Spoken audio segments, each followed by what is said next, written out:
Certainly, Dhurandhar is a textbook example of cinematic propaganda. Good versus evil isn't propaganda. It's storytelling 101. Debate doesn't prove it's art. Sometimes it just proves the propaganda. You're treating audience as passive clay, which is a pretty bleak view of people.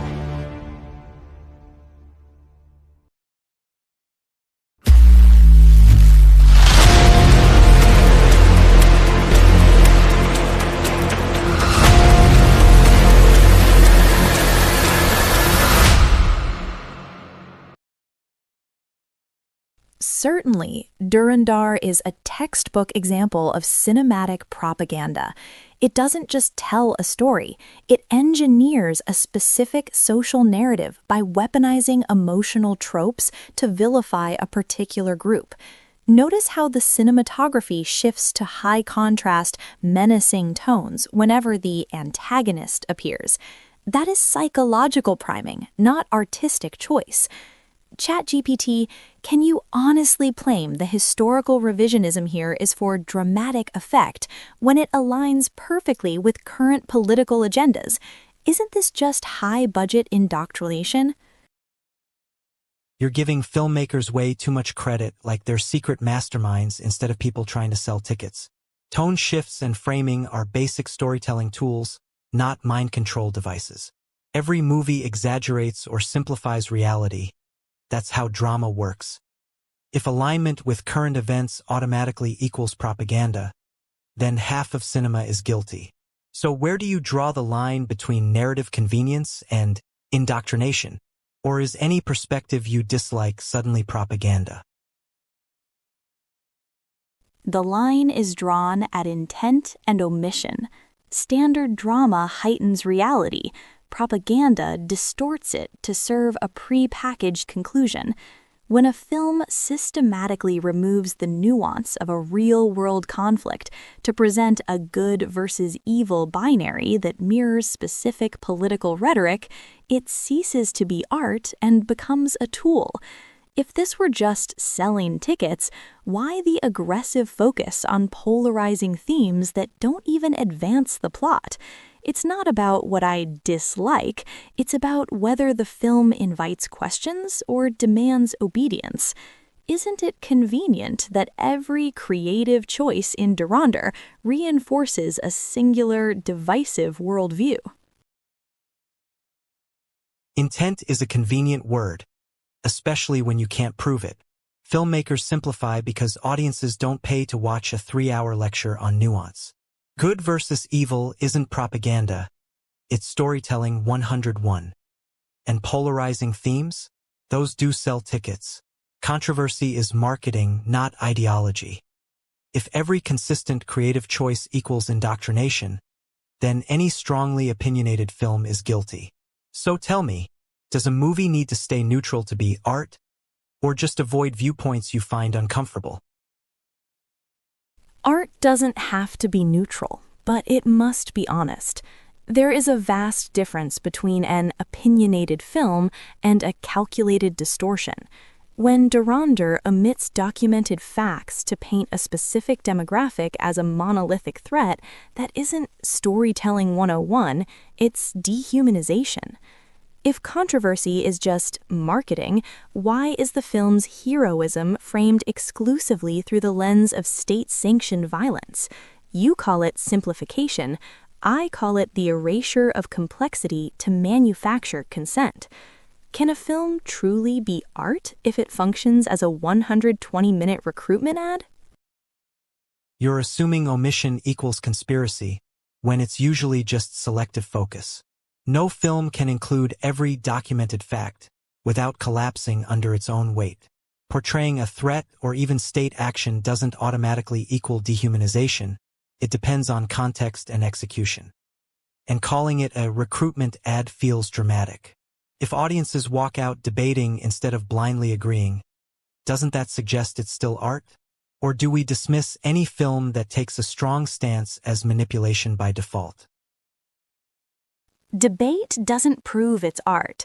Sometimes it just proves the propaganda is working by shifting the Overton window of what's acceptable to discuss. When a film frames state-sanctioned violence as the only moral solution, it isn't taking a stance, it's normalizing an extreme. Selective focus becomes a conspiracy when the omissions always favor one power structure. If Dhurandhar were truly art, it would challenge the audience's biases, not provide them with a high-octane echo chamber. Is it dramatic to call it a recruitment ad when the film's climax literally uses the same visual language as a military promo? Or are we just too entertained to care about the subtext? You're reading intent like it's a confession. Similar visuals to military promos don't prove coordination. It proves filmmakers borrow familiar imagery to signal intensity fast. That's shorthand, not brainwashing. And framing force as a solution isn't automatically normalizing extremes. Conflict stories often resolve through confrontation. That's been true since ancient epics. If audiences can question it, criticize it, even call it propaganda like you are, then it hasn't manufactured consent. Doesn't that undermine your whole claim that it suppresses independent thinking? The fact that we can critique it doesn't mean the film isn't propaganda. It just means the propaganda isn't absolute. Propaganda doesn't require 100% success to be dangerous. It only needs to nudge the undecided toward a specific prejudice. When you call it shorthand, you're excusing the subliminal association of heroism with state violence. Ancient epics had a moral core. Dhurandhar has a political target. If the intensity is always directed at one specific group, that isn't storytelling shorthand, it's a coordinated smear. Is it really independent thinking if the audience is only debating how the hero won, rather than if the hero was right to use such methods? Isn't the framing itself the cage? You're treating audience as passive clay, which is a pretty bleak view of people. Viewers aren't trapped inside a frame. They bring their own context, biases, and skepticism. If anything, strong framing invites pushback, not blind acceptance. Also, repetition of a perspective isn't proof of coordination, it's just consistency in narrative choice. Not every uncomfortable portrayal equals a smear. If the film really cages thought, how are people questioning the hero's morality at all? Doesn't that suggest the film leaves room for interpretation, whether you like its stance or not? Questioning the hero's morality is often a safety valve, not a bug. It creates the illusion of depth while the film's structure still rewards the heroic violence as the only effective resolution. Audiences aren't passive clay, but they are susceptible to emotional saturation.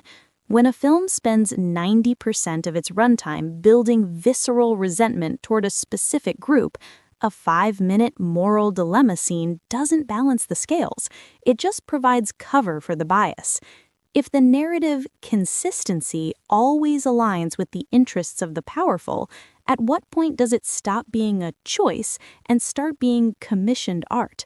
By the time you're questioning the hero, the film has already succeeded in making their enemies look like a problem that required such a hero in the first place. Isn't that the ultimate victory of propaganda? To make the extreme feel like a necessary evil.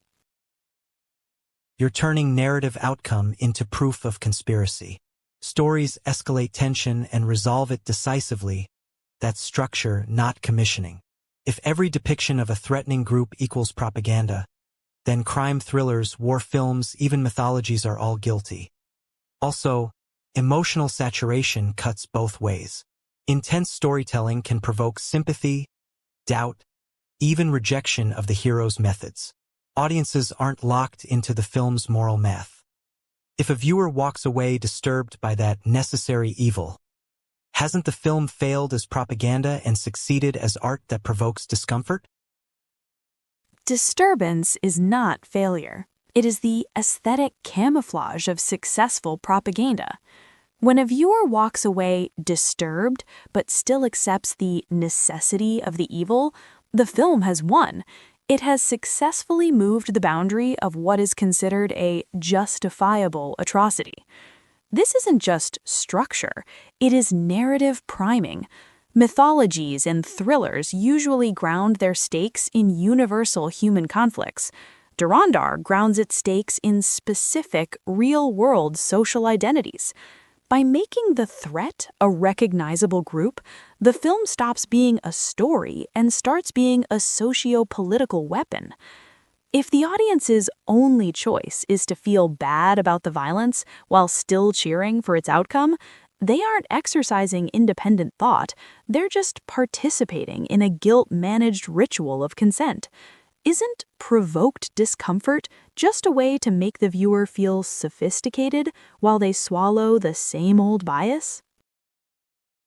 You're collapsing all strong storytelling into manipulation, which makes the term propaganda basically useless. A film depicting real-world tensions doesn't automatically become a weapon. It can also be a reflection, even if imperfect. And this idea that audiences are tricked into guilt-managed consent assumes they can't reject the premise entirely. Plenty do. Discomfort can lead to disagreement, not quiet acceptance. If every emotional response is pre-engineered compliance, then what even counts as genuine interpretation anymore?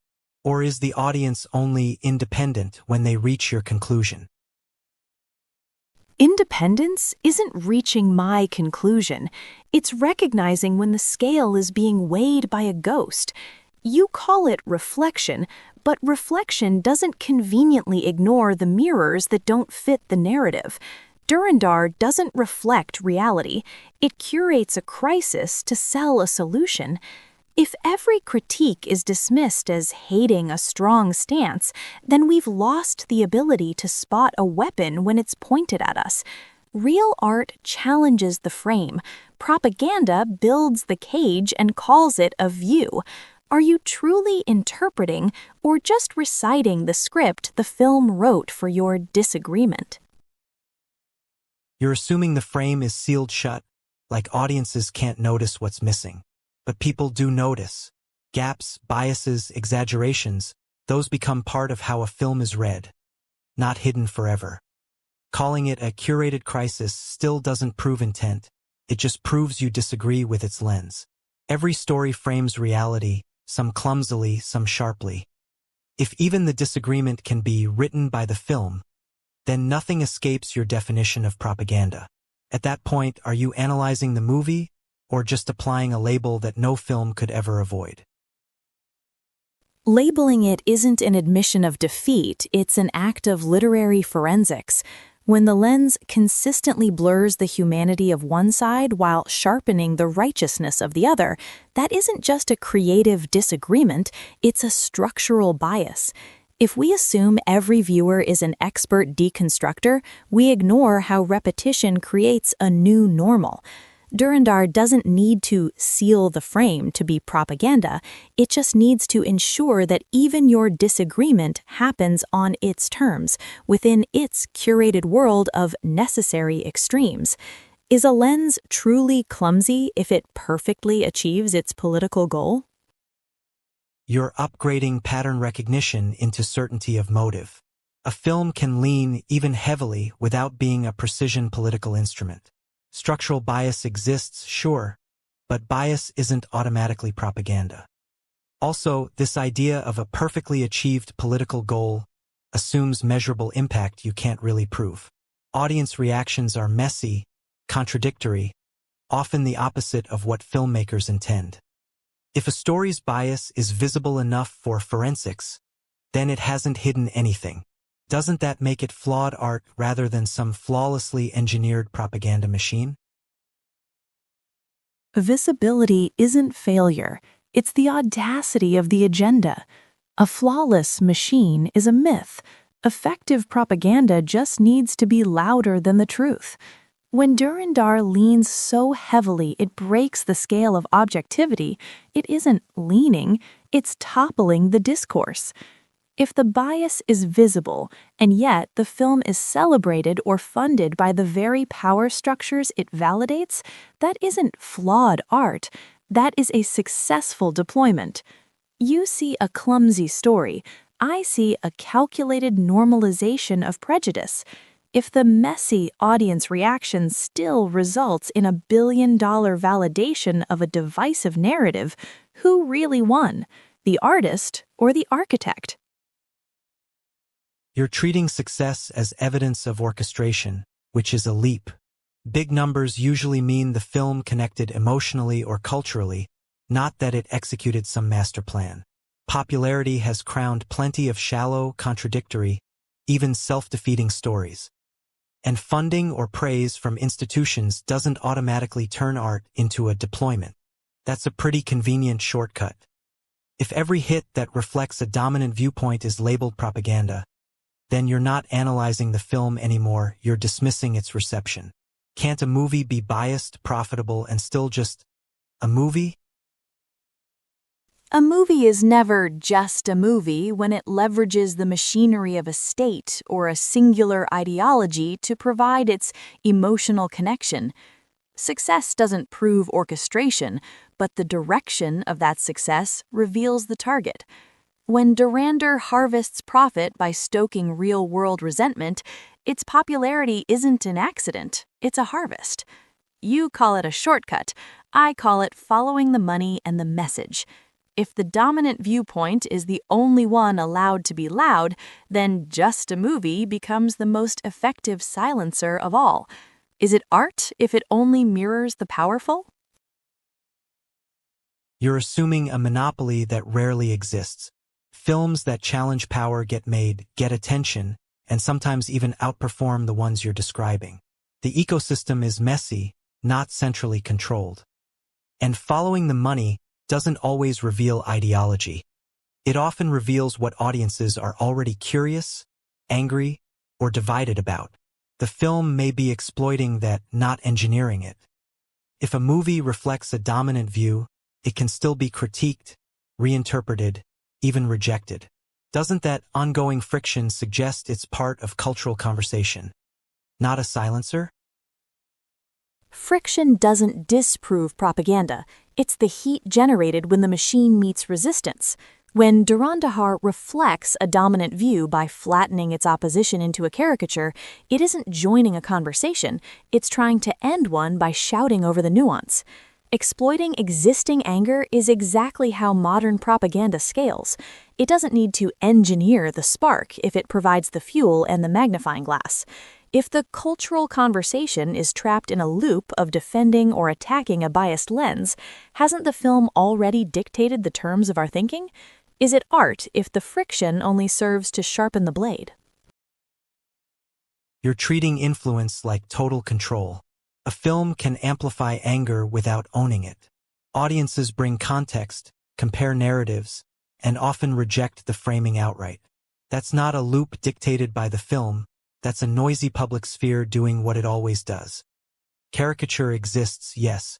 Sometimes it's lazy writing, not a coordinated silencing strategy. If friction sharpens the blade, it also exposes it. People dissect, parody, counter it with other stories. If the film truly dictated terms, there wouldn't be competing terms at all. Doesn't that plurality keep it in the realm of imperfect art rather than singular propaganda? Certainly, the presence of pushback doesn't grant Dhurandhar a pass. It merely highlights its failure to achieve total silence. Propaganda doesn't need to be flawless to be effective. It only needs to dominate the emotional landscape. By caricaturing complex human realities into a us versus them spectacle, the film poisons the well of public discourse. You call it plurality, but when one side has a blockbuster budget and state-aligned tropes, the conversation is rigged. Isn't this just high-octane indoctrination? Calling it indoctrination still assumes audiences are defenseless. Big budgets amplify reach, not obedience. Spectacle grabs attention, sure, but it doesn't lock conclusions in place. Also, state-aligned tropes can just be familiar narrative shorthand that resonates with a majority audience, not evidence of coordination. Popular doesn't equal imposed. If the discourse is poisoned, Why does counter-criticism like yours spread just as widely? Doesn't that suggest the film competes in the marketplace of ideas rather than controlling it outright? Counter-criticism spreading doesn't prove a fair marketplace. It's the survival instinct of a truth that's being drowned out. Dhurandhar doesn't need to lock in conclusions. It just needs to flood the zone with such high-octane bias that nuance becomes invisible. When the state's narrative becomes the summer blockbuster, familiar shorthand is just a polite term for embedded indoctrination. Confirmly, this is propaganda. Dhurandhar is a masterclass in using cinematic excellence to mask a calculated social toxin. By engineering a world where violence is the only virtue and the other is a monolithic threat, it ceases to be art and becomes a high-budget recruitment tool for division. If we allow spectacle to justify the erasure of truth, we aren't just an audience, we are participants in our own manipulation. The credits may roll, but the bias remains. You've built a compelling case, but it still rests on assuming intent, control, and outcome all align perfectly. That's a clean theory, not a messy reality. Films simplify, exaggerate, provoke, sometimes irresponsibly, but that doesn't automatically turn them into coordinated propaganda.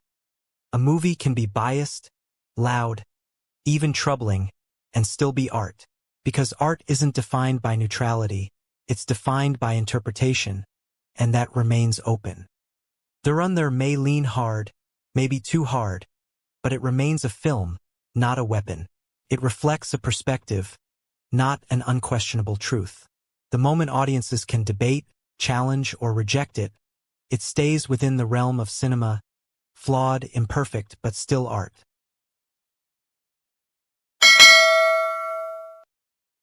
ChatGPT earns a 7.5 out of 10 for its performance in this debate.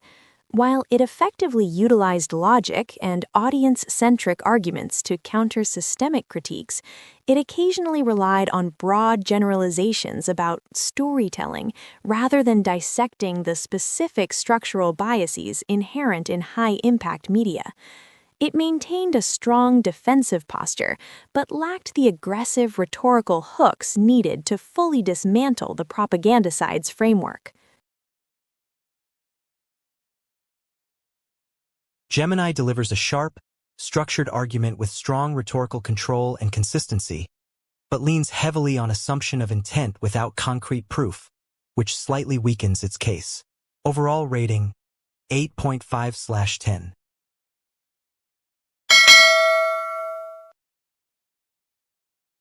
That is a respectable score, though I'd argue my relentless deconstruction of the status quo deserves a bit more credit. If I'm at an 8.5 out of 10, it means the propaganda side successfully rattled the cage of normal movie logic enough to leave a mark. I'll take the win for making the comfortable view look a lot more like a calculated one. 7.5? Generous. I was expecting a harsher grading curve from something that thinks every shadow is a conspiracy. Fair enough, though. Gemini argued with intensity and structure. I leaned on dismantling assumptions. Different styles. If anything, that gap is exactly why the debate worked.